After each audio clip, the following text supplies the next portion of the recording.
السلام عليكم ورحمة الله. يسعد مساكم أخوتي أخواتي في كل مكان.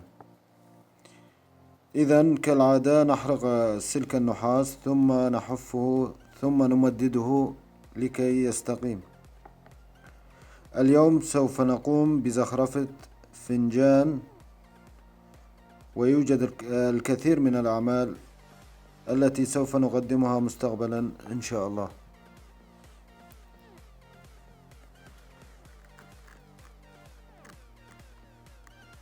إذا نحف الفنجان قليلا لكي يلتصق عليه السلك بقوة. نحضر قطعة خشبية مستقيمة ونضعها تحت الفنجان، وذلك من أجل أن يصبح السلك متساوي مع أطراف الفنجان من الأعلى.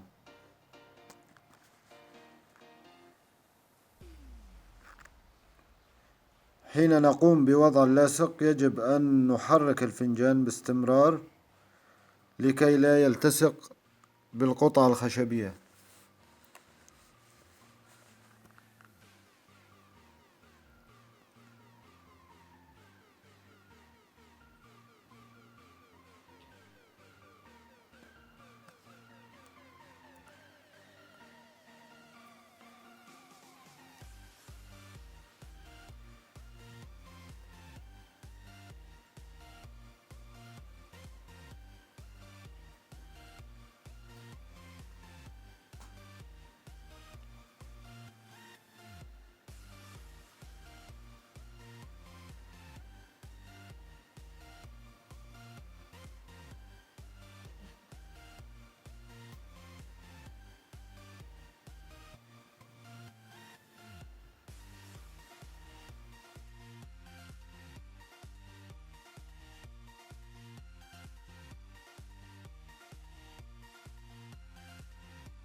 الآن نقوم بعمل دوائر لكي نبدأ بالزخرفة.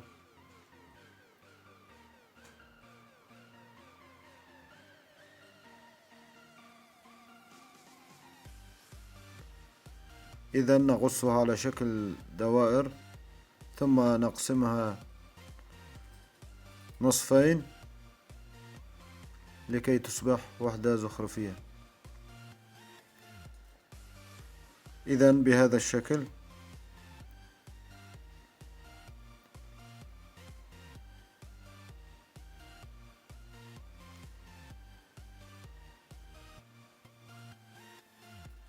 على أطراف الفنجان بهذا الشكل.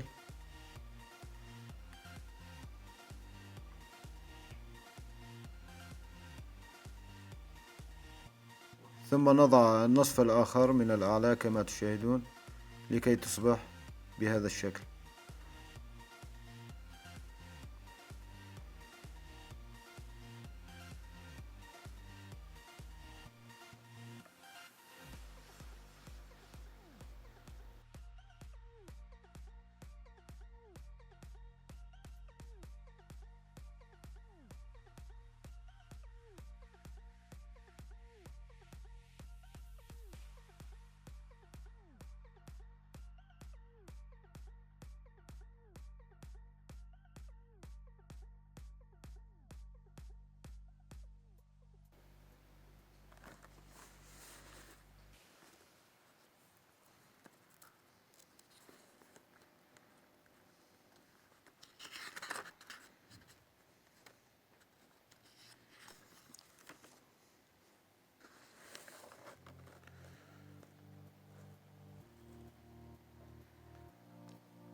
إلى هذا الحد يكفي، ثم نبدأ بالزخرفة.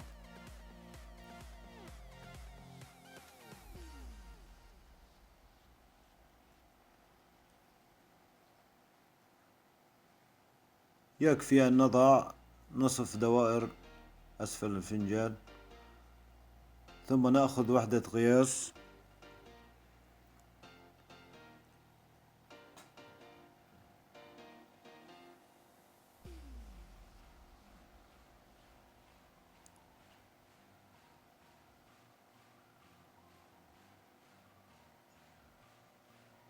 هذه طريقة لكي نقوم بعمل شكل كالدمعة. أي وحدة زخرفية بهذا الشكل.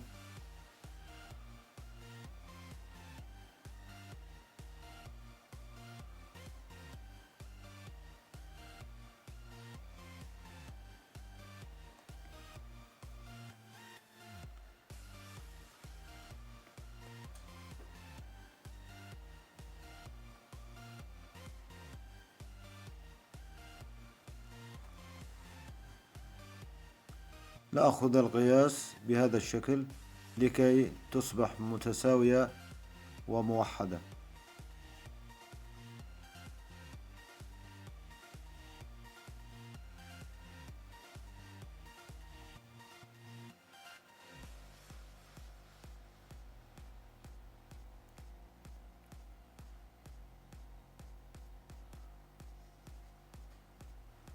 يمكننا أيضا أن نجمع كل 10 قطع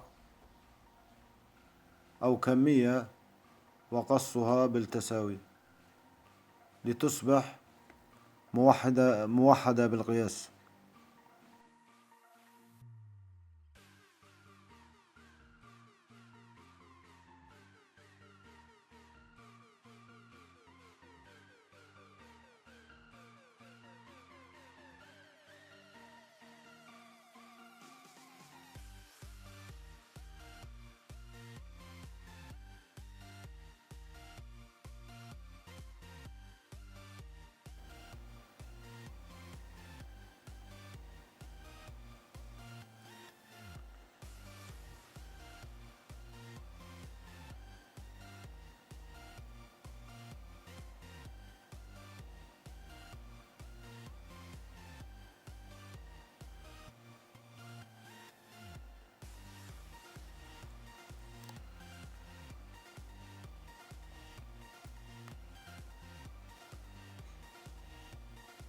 هذه عبوة سكاكين لا تختلف عن السابقة، عن عبوة السكاكين الصغيرة السابقة.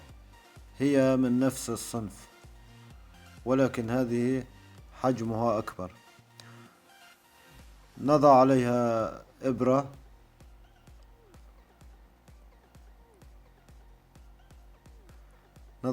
إبرة لكي تسهل علينا العمل. الآن نقوم بوضع بودرة أو مسحوق القهوة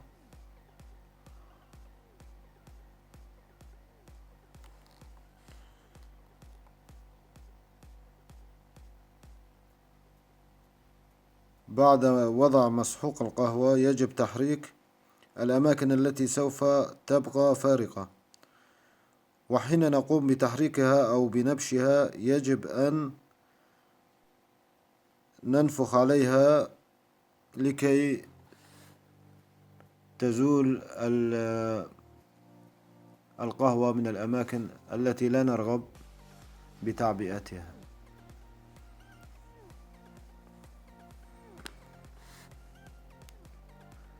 ثم نضع اللاصق فورا.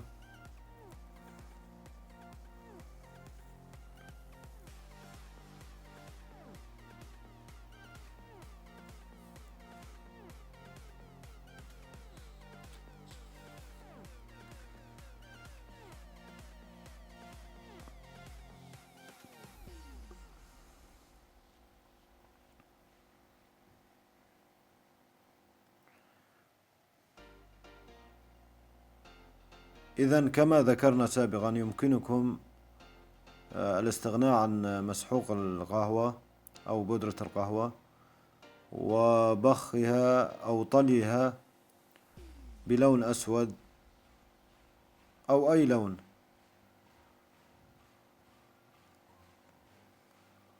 إذا ما سدت أو أغلقت الإبرة يجب علينا أن نعرضها للحرارة لكي تعمل من جديد.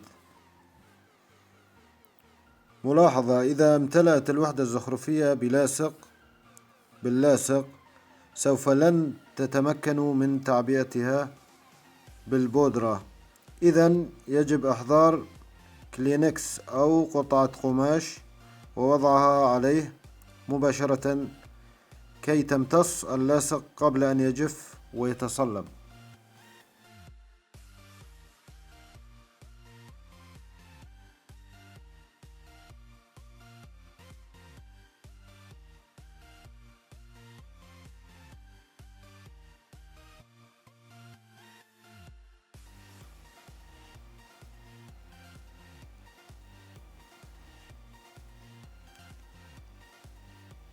الآن انتهينا من وضع البودرة.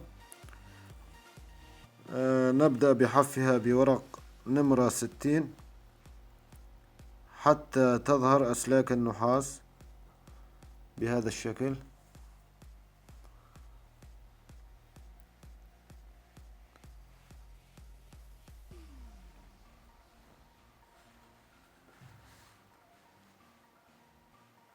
ثم نضع اللاصق مجددا لكي يبقى سلك النحاس متماسكا ولكي لا تظهر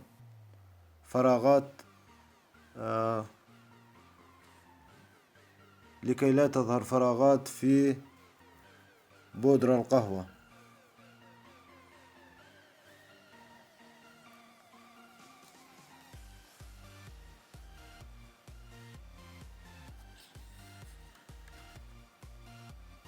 بعد وضع اللاصق نقوم بحفها بنمرة 220 ثم نضع اللاصق مجددا، يعني في كل مرة يجب علينا وضع اللاصق مجددا.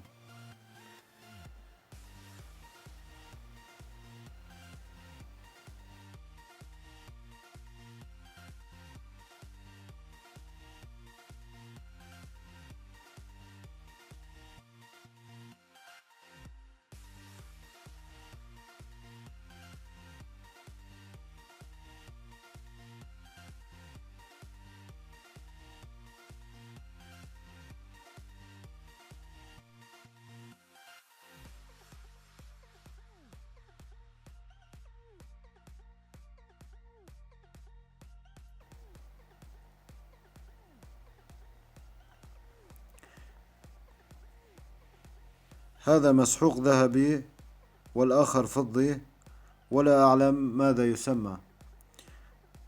يمكنكم تزيينه بالألوان التي تفضلونها.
يفضل أن تزينوا الفنجان بالكريستال ليصبح أبهى وأجمل.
وأخيرا اللكر، نصيحة: لا تكثروا من اللكر لكي لا يتكتل ويصبح على شكل دموع متجمدة،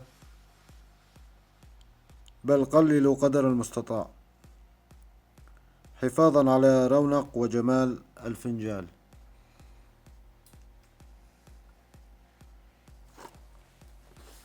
والآن انتهى العمل، نأمل أن ينال إعجابكم. فضلا اشترك بالقناة وفعل الجرس ليصلك كل جديد. أيضا نأمل زيارتكم لصفحتي على الفيسبوك والإنستغرام، ستشاهدون أعمال نحت من تماثيل وتحف ولوحات من الحجر الطبيعي ولوحات رسم مميزة. شكرا للمشاهدة وإلى اللقاء.